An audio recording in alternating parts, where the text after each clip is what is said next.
del Instituto Cervantes en Bruselas. Quiero daros la bienvenida en nombre de todo el Instituto, a quienes ya nos conocéis, y saludar a aquellos de vosotros que venís por primera vez. Mi nombre es María González Encinar. Desde el pasado 1 de septiembre soy la nueva directora de este centro, sucediendo en esta responsabilidad a Paco Ferrero Campos, que, como muchos sabéis, la desempeñó con tanto entusiasmo en los últimos 5 años. Algunos de vosotros me conocéis ya.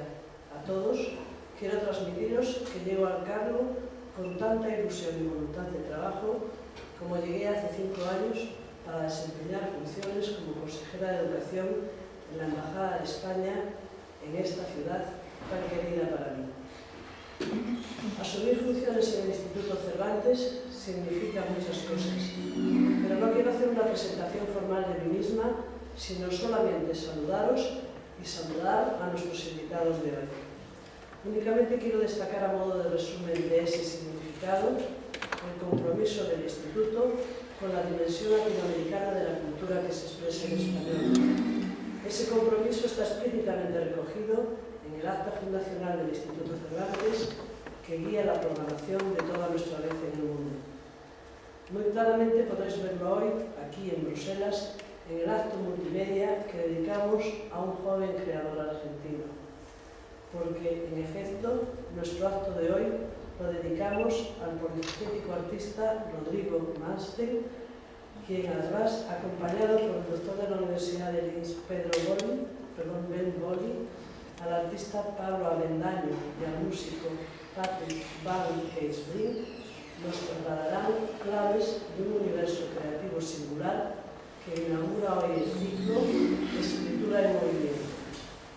Este ciclo, que continuará durante todo el cuatrimestre, se propone llamar la atención sobre el fenómeno de la creatividad transcultural, tan definitoria de la cultura urbana de nuestros días en muchos lugares del mundo. Antes de concluir, quiero apuntar que la juventud de los participantes de hoy también me sirve de fundada excusa para ilustrar otro compromiso de fondo del Instituto que quiero subrayar. La creación joven es siempre una apuesta concreta, no retórica, por el futuro. Una forma de optimismo activo que comparto y que quisiera compartir con vosotros. A todos por vuestra presencia, a nuestros invitados por su generosidad, muchas gracias. Doy la palabra a Abel a continuación.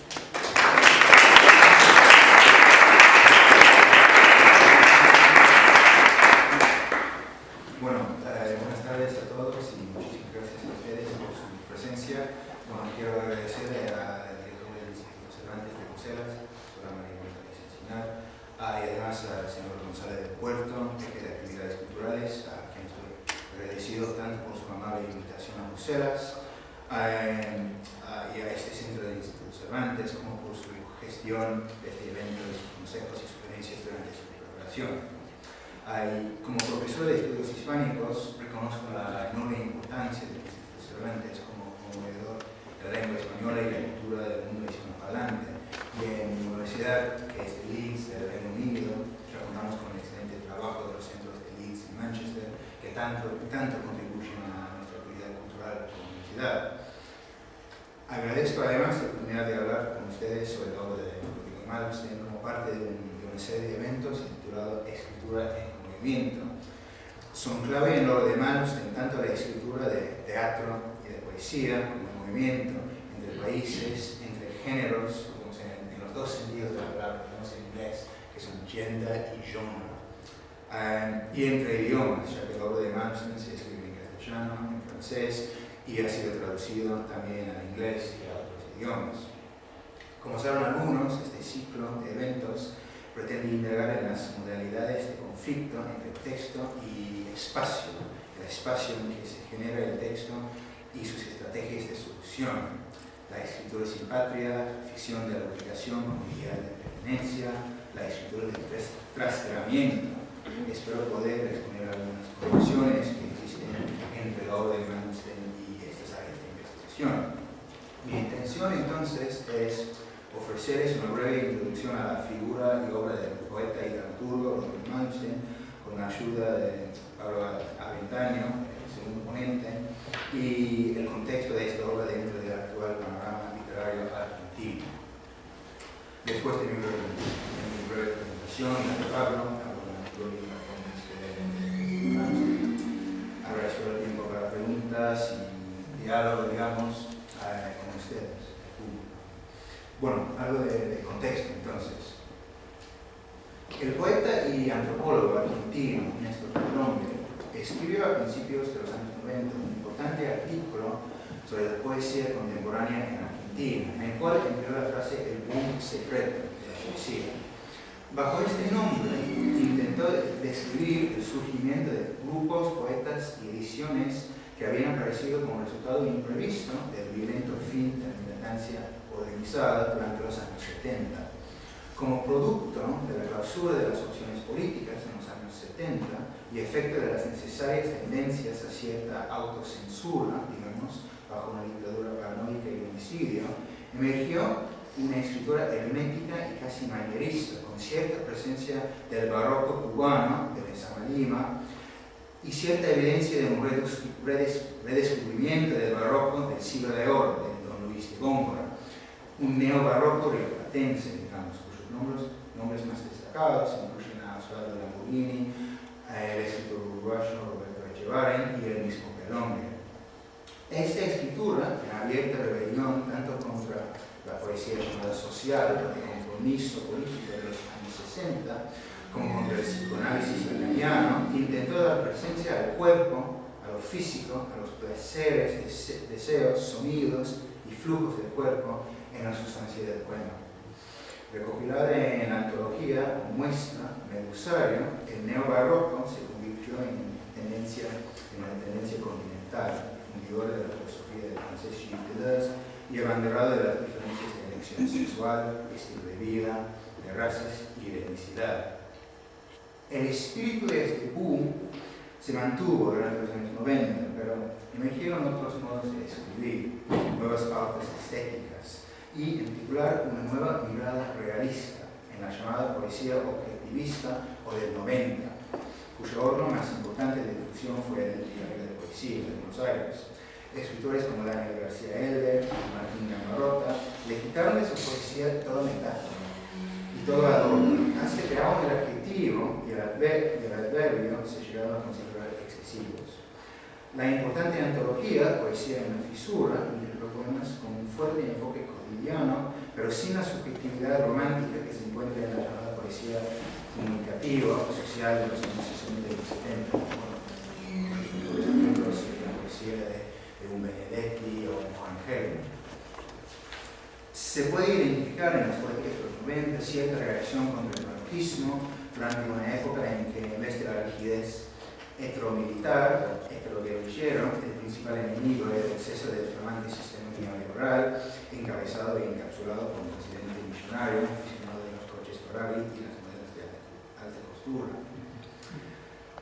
Si las repercusiones, digamos, micropolíticas de la dictadura de los 70 funcionaron de forma quizás perversa como precursor o hasta impulsor de la poesía de los 80 y 90, la crisis político-financiera de 2001 y sus efectos en la esfera cultural, cierre de editoriales, falta de recursos para organizaciones culturales, contracción del mercado editorial, serían el correlato de la llamada poesía actual.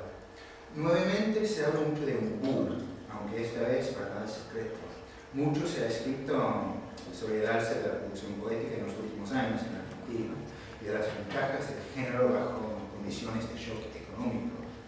La poesía no implica un logístico, infraestructura, digamos. Los poetas, a diferencia de los novelistas, no piden contratos multimillonarios para editar sus libros. Los poemas pueden circular dentro de pequeños círculos o grupos que se prestan con facilidad a las nuevas formas de comunicación, la sala chat, la página web, el blog, por ejemplo. Otro elemento que con frecuencia resalta dentro de los circuitos de la poesía actual es la importancia del diseño y la artesanía, con libros hechos a mano, con dibujos propios o de artistas colaboradores. Por ejemplo, la importante revista porteña de Bella, importante sitio de debate sobre la producción poética actual, dirigida por la editora Romina Freschi. Además de sus llamativas tapas, incluye flipbooks y otros trabajos del artista Eduardo Serrano. Por otro lado, tenemos la revista El Niño Stanton, que ofrece a sus lectores fotos firmadas y otras pequeñas obras de arte. Más allá de sus características como obra impresa, la poesía actual posee fuertes conexiones con la performance, por medio de la incorporación de elementos multimediáticos, la música, el baile y otras formas de corporalidad. Rodrigo Malmsteen forma parte de una nueva generación de jóvenes poetas argentinos. Cabe mencionar, como otros representantes de esta nueva promoción, a Washington Cucurto, a Fabián Casas, Gabriela Beckerman y a Martín Rodríguez. A pesar de digamos, la enorme variedad de sus obras, estos escritores tienen en común una profunda formación en las tradiciones poéticas nacionales e internacionales, cierta distancia respecto a las dicotomías y sectas que dominaron la poesía de los 80 y 90, y una fuerte tendencia provocadora contra los estilos oficiales y contra la zona de confort donde se puede recibir la poesía limpia. Tienen en común, de cierto modo, una resistencia contra el mismo nihilismo. En el caso de Cucurto, con el empleo de una serie de seudónimos, personajes y fachadas que viven como absurdo. En el caso de Beckerman, por su presencia multimediática, como una Madonna porteña en vivo, en disco y en línea. En el caso de Malmsteen, la inestabilidad de la voz, sus cambios de posición, de género, de forma, dejan al lector o lectora en la posición del público de una obra de arte de Antonin Artaud, rodeado, inseguro, humanizado. Su obra expresa presenta una serie de rupturas y abismos, cortes en los poemas y riesgos para las voces vivas. Malmsteen, de cierto modo, recupera la figura del artista, de una obra que funciona como un Gesamtkunstwerk, todas artes juntas. Es escritor, director y productor de obras de teatro, pero sus trabajos en distintos géneros no entran en cajones separados. Su teatro es poético, sus poemas emplean una serie de técnicas teatrales. Hay que mencionar también la presencia de la poesía del gran dramaturgo alemán, Heine Müller, en la producción de Malmsteen. La lectura que escucharán esta noche es del poemario de Secretos Transparentes, editado el año pasado en Buenos Aires por la editorial Mansalva, uno de los más importantes difusores de la nueva literatura argentina, y sellos de escritores ya establecidos como Arturo Carrera y los más nuevos, como Diego Menem. Dijo Juan Lescano de este poemario, y cito: cada poema de Secretos Transparentes es como un parlamento dramático escrito para la escena, porque en sus páginas se escucha una voz que declama los versos, con ese retintín que resuena en el libro, igual que lo haría entre las gradas de un teatro. La poesía de Malmsteen es dark y barroca y busca una sensibilidad nueva. Fin de cita. Las observaciones de Lescano son de mucho valor, ya que vinculan la obra de Malmsteen con el estilo como arma política, como señala el sociólogo británico Dick Hebdige en su libro sobre el punk, Subculture and the New Style, subcultura, significado del estilo, en el cual subraya Hebdige las provocaciones y ruidos de las nuevas tribus urbanas como forma de rebelión contra la armonía ensordecedora del consenso cotidiano. Además, expuso una línea a la obra de Roberto Echevarri, un importante poeta del neobarroco, y en cuya obra ensayística se ha estudiado la relación entre teatro, rock y lo misógino. Otro crítico, Facundo Di Genova, dice de Secretos Transparentes: ahí lo veo a Rodrigo Malmsteen, saliéndose con la suya una vez más, haciendo imposible lo posible. Lo veo, lo escucho, lo veo. ¿Qué me pasa? No sé. Está ahí, como diría Steiner, en lo más hondo del caos primitivo, sintiéndose cómodo en él. Es papel ahora Malmsteen, es carne, imposible. Muere en la suya, haciendo imposible lo posible. Renace, muere y vuelve a renacer. Está loco. Se sale con la suya una vez más. Me gusta. Es música. Fin de cita. Di Genova nos ofrece una línea de fuga a otra tradición, esta vez teatral, en vez de musical, la tradición del surrealista disidente, el francés Antonin Artaud, y su escritura del riesgo, del teatro del cuerpo y de la nuestra voz y de la posibilidad de perder todo el arte. Como verán, los temas del cuerpo, el sexo, el género y la violencia están muy marcados en esqueletos transparentes, de forma sumamente provocadora. Un elemento de mucha importancia en la obra de Malmsteen es la multimediática. Este mes en Bruselas se presentará una instalación multimediática Femme Enfant Vu Walter King, Mujer, y siempre más cómoda ahora en castellano, Mujer, Agua, Niño. Quizás su obra más conocida, la obra de teatro Kleines Helnwein, emplea las obras del artista plástico Gottfried Helnwein, no solo como tela de fondo, sino para profundizar su investigación de la violencia que reside en el corazón de la sociedad actual. La obra ganó una larga lista de premios y le mereció el título de enfant terrible de la prensa nacional e internacional, y fue calificada de fascinante y repugnante por la prensa porteña. Más allá, digamos, de estos comentarios periodísticos, veo en la obra de Malmsteen un complejo diálogo con la tradición teatral. Hay cierto toque del grotesco criollo en esta obra, no necesariamente en su versión cómica de los años 30, sino en la revisión que hace Griselda Gambaro de la tradición grotesca argentina. En obras como Los siameses o en su obra Casi imposible de meter en escena información para extranjeros. En los dos casos, una forma de grotesco político, de crítica social. Además, Malmsteen para mí, y no sé si estás de acuerdo o no, pero para mí, Malmsteen, yo te diré.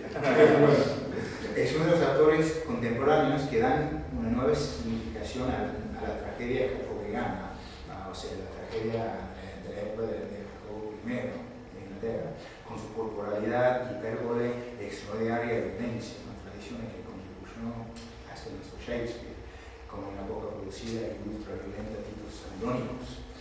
La controvertida dramaturga inglesa Sarah Kane, que se quitó la vida a los 28 años en su obra prima, Blasted, intentó examinar la conexión entre la violencia cotidiana que lleva a los hombres a cometer actos de violencia y las guerras y crímenes de lesa humanidad a escala internacional. A pesar de la escandalizada reacción de la crítica inglesa a la obra de Kane, que pone en escena violaciones, asesinatos y hasta la profanación de cadáveres, después de su muerte, la reputación de Kane ha ido creciendo, en particular fuera de Inglaterra y en Alemania y en América Latina sobre de enorme influencia. Kane observó que, y cito, el teatro no tiene memoria, por eso es más existencial de las artes. Vuelvo con la esperanza de que alguien en algún cuarto a las oscuras me muestre una imagen que se grabe en mi mente. Las imágenes de Malmsteen sí se graban en la mente, no solo por el fuerte carga visual, que va a hablar Pablo a la ponencia, sino por los variados efectos sonoros, la multiplicidad de voces, como una forma de coro griego para el siglo XXI. Por más obvio que parezca, y con este párrafo concluyo, cabe destacar la presencia de Malmsteen en Bruselas. Es obvio, como muchos argentinos, Malmsteen es una forma de exiliado, digamos, dada la situación cultural en Argentina, y a pesar del éxito de sus primeras obras, Malmsteen se vio obligado a salir de su país para trabajar y para producir como artista. Este es otro movimiento que marca las letras argentinas, o sea, una tendencia diaspórica que data de los primeros años de la independencia y imita textos fundadores como El Matadero de Echevarría, quizás el primer importante texto en prosa de ficción argentina. Y aún en la época de la dictadura sigue vigente esta tendencia. Además, es una evidencia de la generosidad de nuestros Cervantes, que un poeta que se encuentra tan lejos de su país puede encontrar sitio para compartir su obra con el público que es la patria momentánea del artista. Bueno, gracias por su atención y desde Pablo.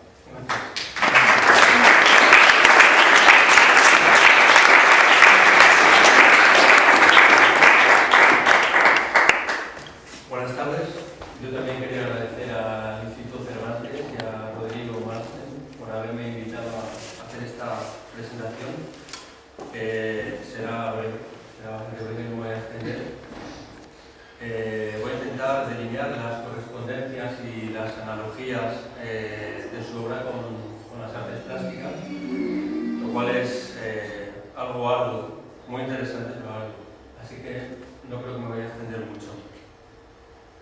Rodrigo no solo se trata de un artista polifacético o pluridisciplinar, sino que en el conjunto de su obra, en la poesía, en el teatro, en las instalaciones, terminan fundiéndose las disciplinas.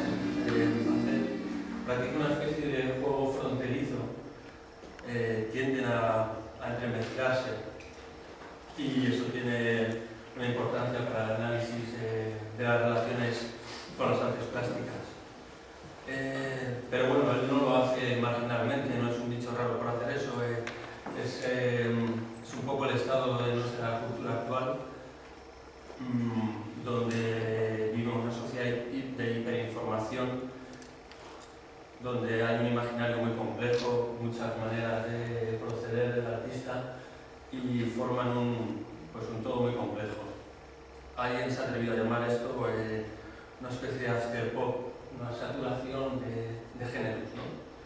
Y en eso también es neobarroco.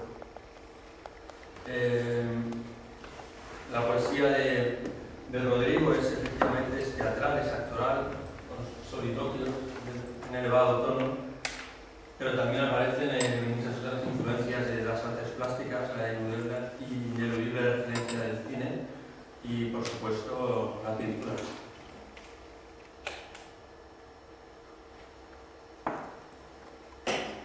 La referencia declarada más clara es la obra teatral de Kleines Hellbein, donde puso mucho interés en la importancia de la escenografía del universo pictórico y plástico del pintor Hellbein, como tú has mencionado. Lo difícil viene ahora, la comparación interartística, cómo comparar la poesía con la pintura, ¿no? Se han intentado, se han ensayado fórmulas, algunas más afortunadas que otras. Ha sobrevivido la de Ut Pictura Poiesis, que conoce, es bastante conocida, ¿no? La pintura es una poesía muda y la poesía es una pintura hablada. Pero luego las dos artes van a presentar muchas resistencias para compararse, porque por el orden de materialidad, la pintura se va a desplegar siempre en el espacio y la poesía se va a desplegar en el tiempo. Así que toda comparación se hace difícil. Se han llegado a rozar en lo que se ha llamado las poéticas plásticas o la palabra visible en William Blake, los caligramas de Apollinaire, las liricografías de Alberti, que esta también es una influencia declarada, ¿no?, por ti. De todas formas, como digo, se resisten. No se puede intentar explicar un cuadro verbalizándolo, ni tampoco un poema ilustrándolo con un cuadro. Y casi mejor así, porque si no podríamos intercambiar los papeles, yo ponerme a hacer poemas y tú ponerte a hacer cuadros y que Dios nos coja confesados. Bueno, en cualquier caso, en tu obra poética, se da esa palabra visible de William Blake. En sus poemas están repletos de elementos o maneras pictóricas inequívocas, ¿no? Juegos tonales, ritmos visuales, no necesariamente eufónicos. Y luego Rodrigo tiene la rara habilidad, la facultad de fabricar metáforas sinestésicas, de percibir ideas o percibir emociones como realidades sensibles, como podían hacerlo Baudelaire o Proust o Nabokov, entre otros, ¿no? Rodrigo Mansten dice que siente atravesar con el cuerpo las metáforas hasta alcanzar una forma de misterio. Entonces, sus objetos poéticos adquieren como una corporeidad, ¿no? Las metáforas se pueden palpar, tienen cuerpo. Como sucede con mucha parte de la pintura, de la tradición pictórica, en que el cuadro llama más casi a la mano que al ojo. El ojo es casi un órgano táctil. Eso pasa con sus metáforas, con sus objetos poéticos. Y destaca entre esas metáforas sinestésicas la luz, no una luz entendida como onda, sino como cuerpo, que encarna de nuevo esas concepciones abstractas, esos estados de ánimo. Pero la mejor forma de comparar es intertextualmente. ¿A qué tradición o corriente cultural se adscribe el poeta? Bueno, yo no me atrevo con las citaciones o influencias literarias de Rodrigo, que para eso, eso es otro mismo, sino las estrictamente plásticas, que tienen tanto influjo en la obra. Lo importante aquí sería evitar las pulsiones o estados psicológicos entre los artistas, ¿no? Decía Borges que en nuestra mitología triste actual la inspiración se ha llamado lo subconsciente, ¿no? Se ha reducido a eso, a estados del alma.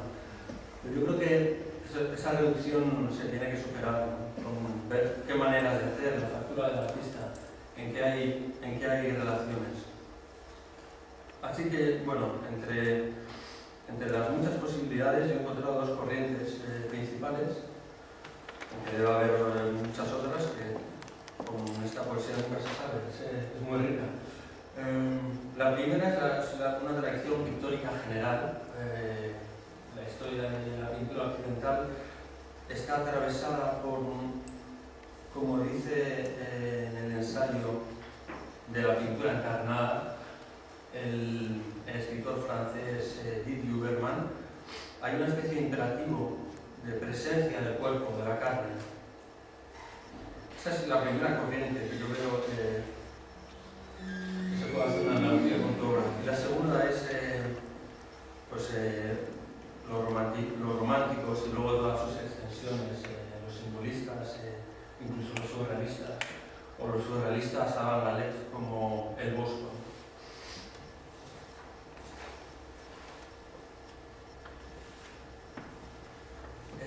En la pintura encarnada de este libro de Didier Huberman se da esa exigencia de la carne. Igual que la poesía de Rodrigo, es el cuerpo, es la voz poética la que enuncia al cuerpo. En pintura, los italianos buscaron una serie de expresiones para llegar a ese sentido corpóreo de la pintura, ¿no? El senso del tacto, el sentido del tacto por la voce de la carne, ¿no? La voz de la carne. Y el propio Da Vinci hablaba de que el misterio atravesaba la piel y la piel estaba encarnada, estaba coloreada. En tu pintura, bueno, en tu poesía, uno nunca sabe pues está ese enunciar del cuerpo, ¿no? A través de la voz poética.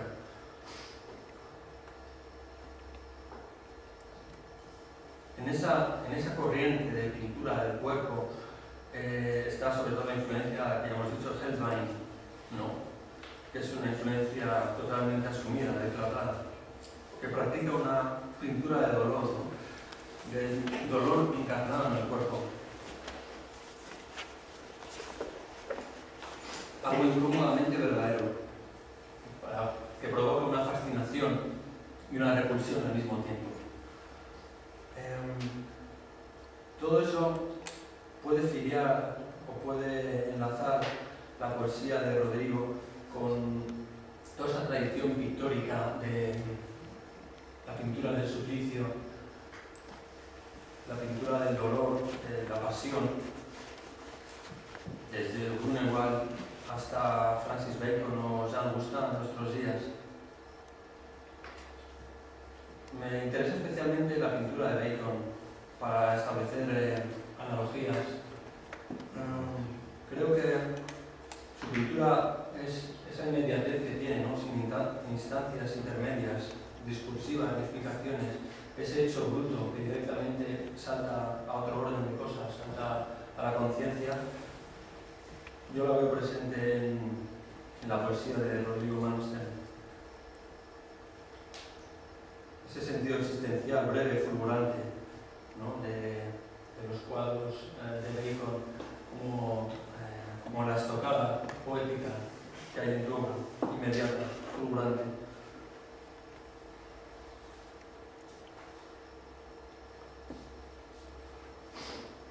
La segunda corriente que he dicho es la simbolista, o como he dicho sus extensiones, romántica, incluso simbolista, en la que coincides en un acusado patetismo, pero no necesariamente sentimental. No, el pathos en tu obra se manifiesta a través de la sensación, de las atmósferas, de los referentes. No hay una complacencia sentimental.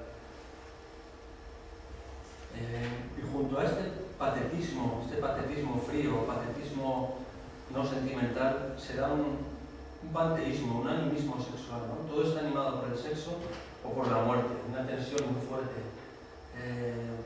donde exactamente igual que en la pintura de Gustav Klimt, con esas pulsiones, ¿no?, tanáticas y eróticas. Pero en la poesía de Rodrigo, ese cuerpo se enuncia exaltado, afirmado, ditirámbico. En esa feroz tensión con el sexo omnipresente y casi omniconsciente. Es un sexo, es un cuerpo que conoce, que desbroza misterios. También están esas metáforas de orden existencial, el miedo o el amor a la muerte, el memento mori, pero que en la obra de Rodrigo hay una extraña voluptuosidad. El poeta se disuelve en esos paisajes delicuescentes, sombríos, llenos de oquedades, de huesos y de lagos vaporosos, con un cierto aire de familia con las Ofelias. Pero creo que Rodrigo va un poco más allá, no se queda en esa complacencia de los pintores pregraciaditas. En el fondo parecía que disfrutaban, había algo pijo, ¿no? Se fabricaban paraísos perdidos, ¿no?, para lamentarse. Hay algo más auténtico. Es un sufrimiento aquí y ahora, aquí a través. Bueno, también están los paisajes del yo, con los que se te puede relacionar con el Barmus, claramente, con sus discípulos contemporáneos como Daniel Richter, con esa impresión de que amenaza ruina, de factura renegada y de homúnculos angustiados, ¿no? La voz del poeta o el yo del poeta hace vibrar a su entorno, igual que pasa con estos pintores, ¿no? Está claro el ejemplo de Grito, como estas obras que digo de Daniel Richter. Pero en cualquier caso,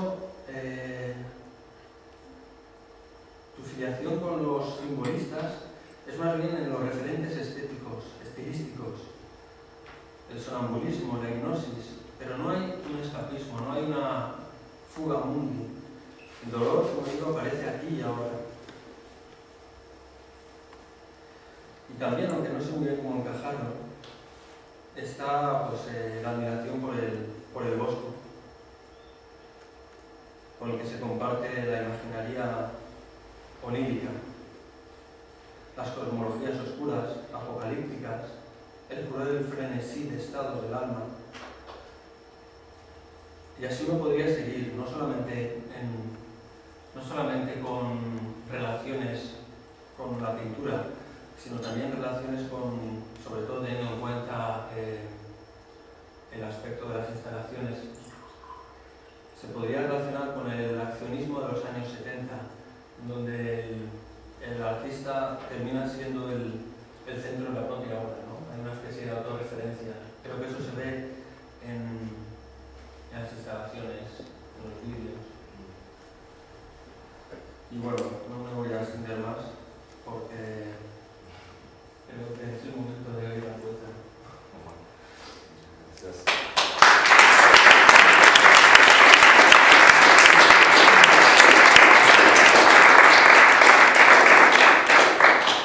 Buenas noches, buenas tardes.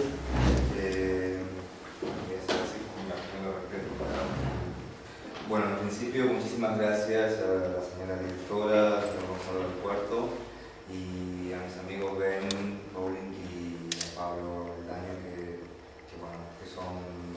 excelentes ellos en lo suyo.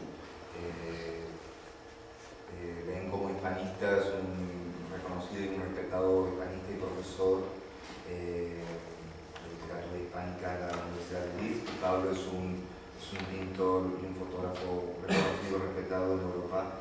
Y bueno, les quería agradecer muchísimo la presencia, y la palabra y el pensamiento y el tiempo también a Gonzalo del Puerto y a usted que está inaugurando el hecho de ser director. Así que muchísimas gracias. Y bueno, con respecto a la poesía, lo que decía, quiero decir algo en relación a...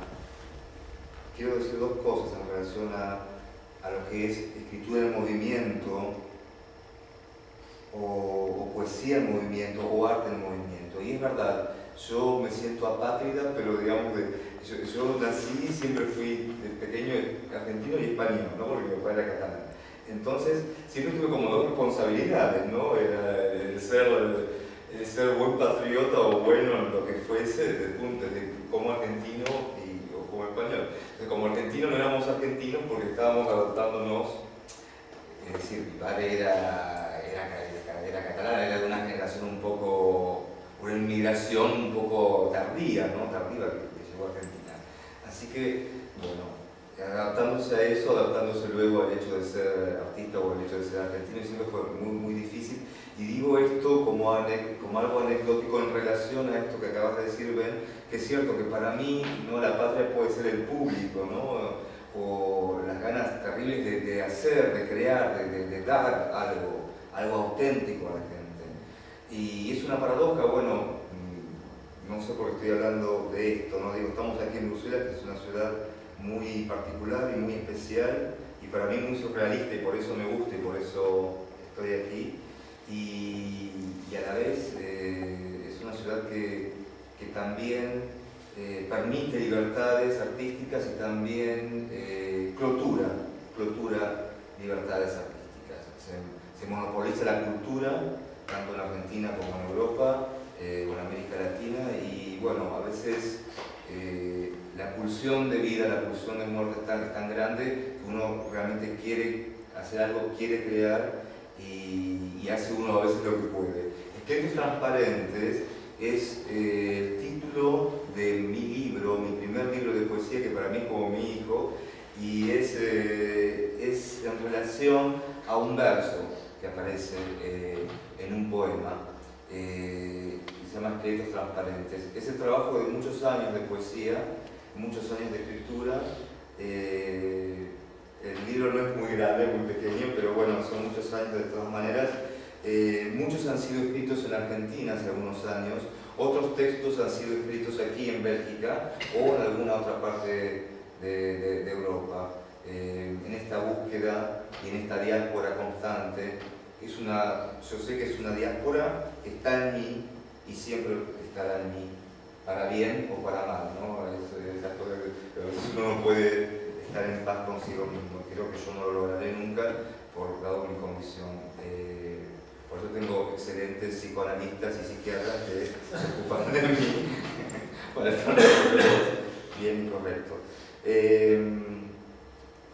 Bueno, yo tengo una formación actoral, soy actor de formación, y luego he comenzado a escribo desde muy pequeño, y he comenzado a dirigir teatro por una exclusiva necesidad de dar algo, de transmitir una idea, una emoción, algo sincero y honesto.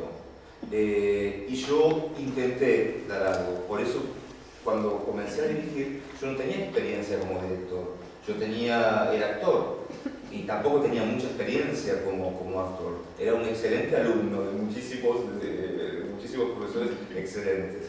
Luego comencé a escribir Kleines Hellwein. Yo a Hellwein lo conocí en Viena. Viví en Viena yo durante 5 meses estudiando alemán. Mi madre me había enviado a estudiar alemán a la casa de Dietmar Blocksberger, un cineasta, y él era austríaco, pero también había sido exiliado de Austria y también de Argentina por la dictadura militar. Así que era como interesante esa intersección, ese encuentro. Él mucho más grande que yo, y bueno, conocí a Hellwein, me llamó mucho la atención lo apolíneo y lo dionisíaco que se daba en su pintura. Años después, en Argentina escribo Kleines Hellwein, y Kleines en el sentido de el neutro, ¿no? Ni mujer ni hombre, es un neutrum, y en ese sentido yo elijo el nombre de familia para la obra, es decir, se utilizaba en la obra, se proyectaban ciertas pinturas de Hellwein, y el tramado interdiscursivo en mi dramaturgia fundamentalmente era lo poético, lo pictórico proyectado de la pintura de Hellwein sobre el dispositivo escénico y la música en vivo. Todo funcionaba como una especie de ópera sin voz cantada, como una suerte de ópera experimental. Y con esa obra luego tuve un respeto por parte de todos los críticos, respeto de la crítica de los críticos, por ejemplo, en España también, porque fui invitado al Festival Internacional del Grec, de Barcelona, con esa obra de teatro, y a otros festivales también. Y después, bueno, en el ambiente artístico, como en otros, hay muchas envidias, hay muchos hijos, y mi camino se fue medio perturbando, perjudicando. Así que bueno, sí, de alguna manera fui buscando otros horizontes para poder expresarme. Sentí en un momento que en Argentina no podía o no tenía más, en ese momento de mi vida, un sitio y un lugar. Y eso, había hecho una obra con mucha contundencia, mucho respeto, y había habido a la época un suceso mediático que yo mismo estaba sorprendido. Bueno, fui buscando, me tuve que ir por muchísimas razones, y me fui, bueno, buscando y buscándome, y continué e intenté crear en estos 7 años y medio, 8 años que llevo de alguna manera fuera de mi país. Siempre obviamente he vuelto, voy para trabajar, para hacer cosas que tengan que ver con el arte fundamentalmente. Bueno, simplemente quiero agradecerles a todos, merci beaucoup. El libro, hay textos en francés que son haikus, están basados en la estructura de la poesía japonesa, bueno, el haiku, y están escritos en francés. El 80% del libro está escrito en español, y hay algunos textos, 3, que están escritos en inglés. No es porque mi inglés sea extraordinario o bueno, simplemente es porque mi obra, Kleines Hellwein, se tradujo al inglés. Habían ciertos textos poéticos muy interesantes que me interesaban, y yo luego los trafiqué poéticamente, y se dio en esta edición que, además quiero decir algo, con Ben Bowling nos hemos conocido en plena edición. Yo estaba editando el libro y él entra a la editorial, y ahí fue cuando lo conocí, y él me dio su tarjeta, y luego le envié los libros a él. Digamos, estaba en pleno, conocía el libro en plena cocción, en pleno trabajo ahí. Bueno, no sé qué más decir, pero sí voy a decir lo siguiente. Vamos a hacer con Patrick Van Cleef un encuentro poético y musical. Luego se va a pasar, vamos a proyectar un video. Les cuento la estructura. Está la poesía, en un momento hay una intervención mediática, está el video, que es un video que he dirigido yo conjuntamente con Cedric Van Carter, que está aquí, y luego continuaré con un texto poético también del libro, que se llama Mía la sombra, que es el primer poema que escribí de este libro, por eso está ahí en primer plano. Así que, bueno, muchísimas gracias, y vamos a intentar transmitir algo de esta poesía a ustedes. ¿No? Sí.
corro y vuelo,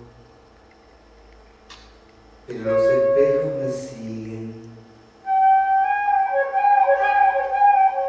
Mis padres me siguen.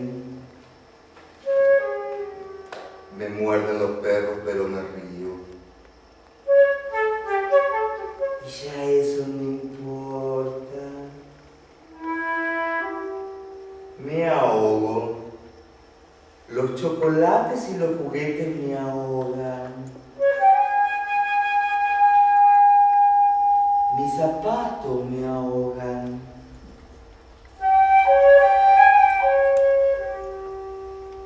No puedo ver el color de mis zapatos y juego siendo a la vez un juguete de otros. Ellos me desarman como a un rompecabezas. Me gustan los helados y mi sangre se pudre con la leche de la tarde. El pan y la mermelada huelen a podrido. Pero los perros me siguen. Me aprietan con sus ojos la garganta.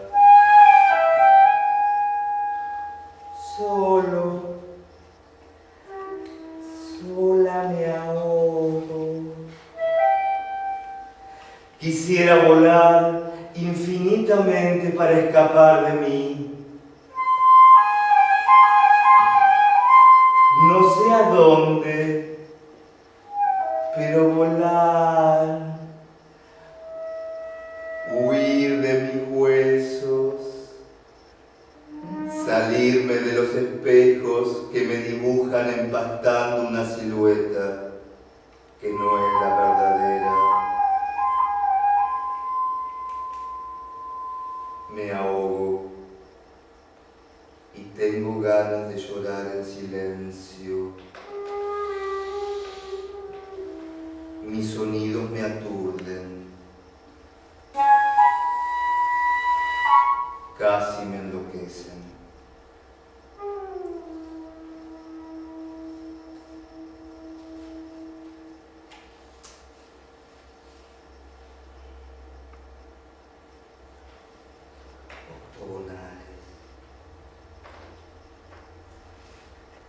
En el centro de un tiempo octogonal.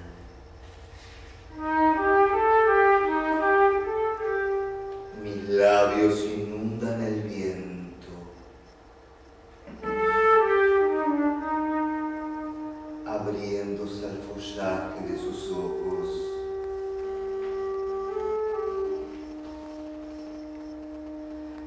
Música que se disuelve en un triángulo.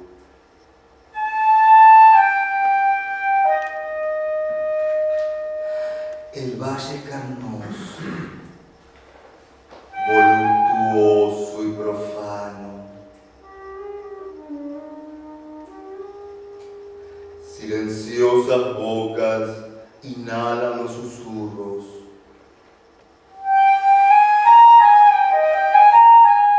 Que viajan como peces de anatomías inauditas.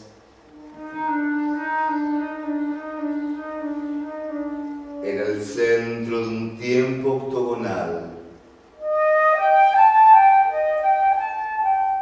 Hay hilos de cristal que entretejen brazos, lenguas y párpados que se pierden entre manantiales cristalinos. Agujas del tiempo que humedecen la médula espinal del número de oro.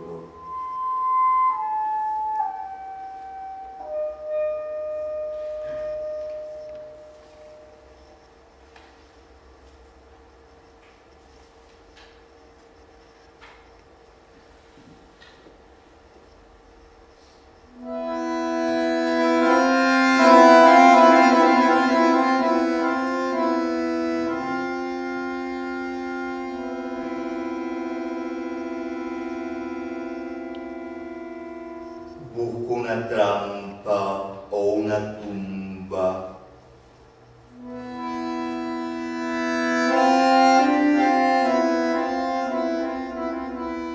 Es decir, la mirada de los otros.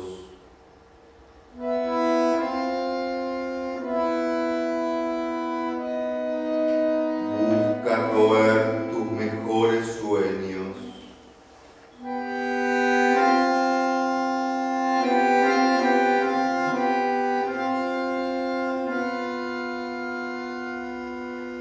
Escudos de silencio transparente al impacto del fuego que pervierte, metales que se templan en la fragua.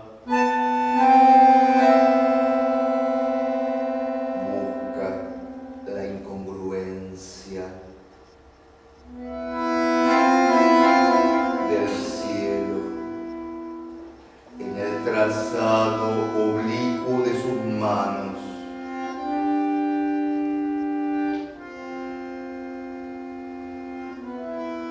Sus ojos se entierran en la arena tibia, buscando la extinción o el amparo.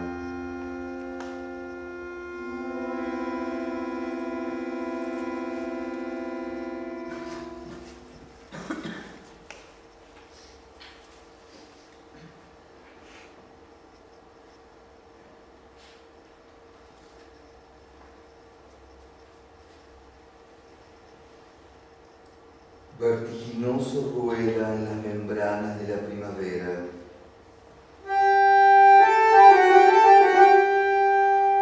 En la luz tibia del contorno de su boca.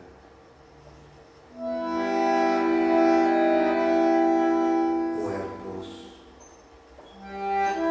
tendidos bajo las pieles de sus manos.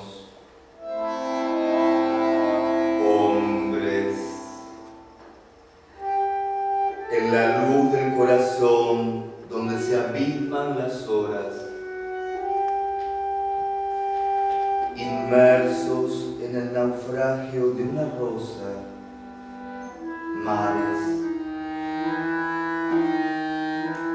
desmesurados y destellantes, ojos como soles, miles de lenguas navegan sobre las aguas cristalinas del diamante.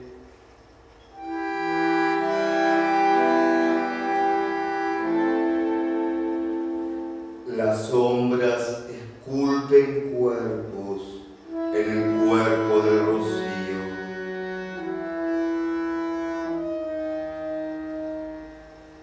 Y la estática noche gira en el valle de sus manos.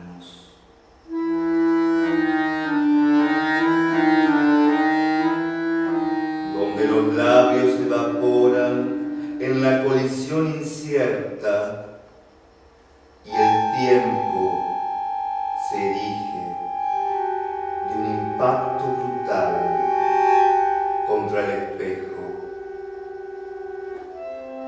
Donde algo muere entre octógonos de oro.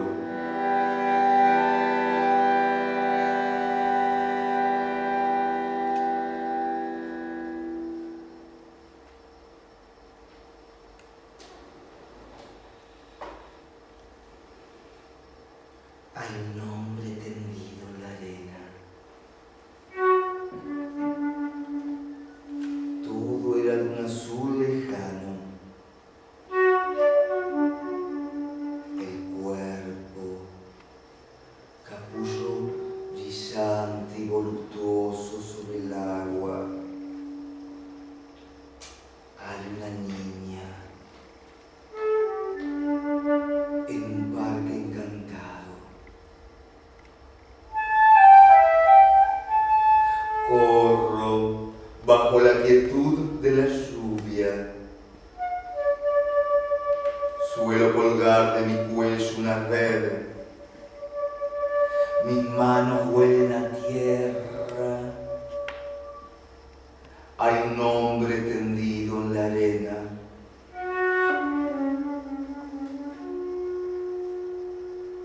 rozo su cráneo con la punta de mis dedos. Un pez rojo nada en su boca, se sumerge en un hueco tibio por el sol.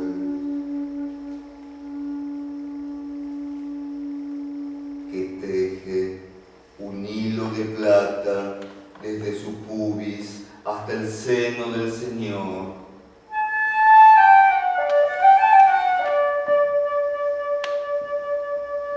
Su lengua es un estrépito ensordecido sobre el precipicio del alba.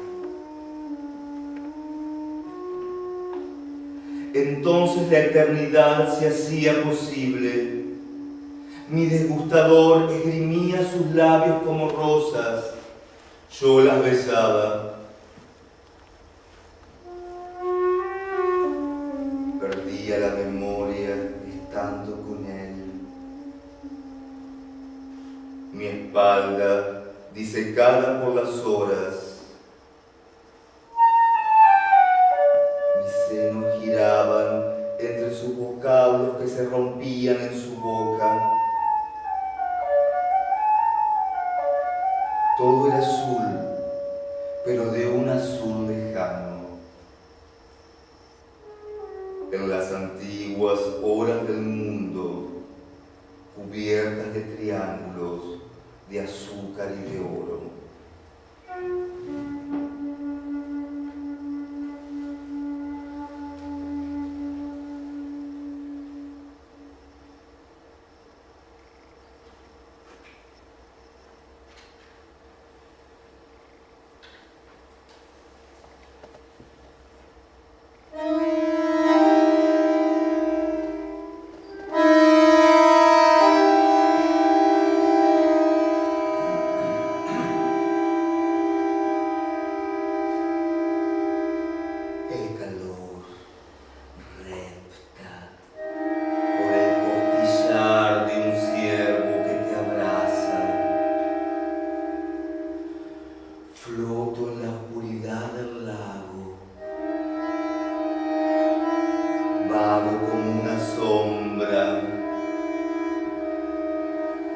El alarido de la noche se funde sobre mí. Posa en mi boca su puñal de plumas. Una lengua de pez agonizante, asfixiada, perforada y espectral, me arrastra al instante de lo etéreo. Desdibujada y espectral la luz,